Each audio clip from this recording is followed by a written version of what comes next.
Selain banjir dan tanah longsor, ancaman pohon tumbang saat musim hujan patut diwaspadai. Sebagai langkah antisipasi, BPBD bekerja sama dengan DKP rutin melakukan pemangkasan pohon perindang di tepi-tepi jalan.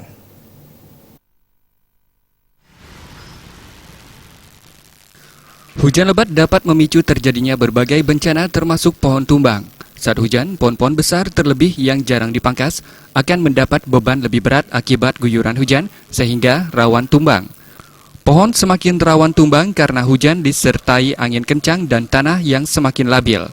Kepala Pelaksana BPBD Kabupaten Badung, Nyoman Wijaya mengatakan, antisipasi jatuhnya korban jiwa maupun luka-luka akibat pohon tumbang, pihaknya berkoordinasi dengan DKP untuk memangkas pohon-pohon perindang berukuran besar.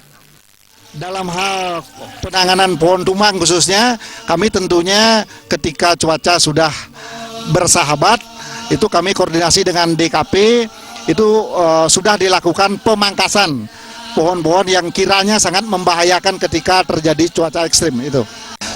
Ketika ada pohon tumbang terjadi, informasi masuk, jadi BPBD dalam hal ini tim reaksi cepatnya langsung bergerak ke lapangan.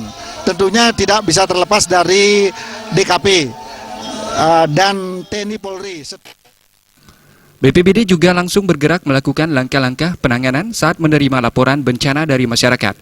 Upaya penanganan bencana dilakukan bekerjasama dengan instansi terkait seperti TNI, SAR, dan TNI Polri.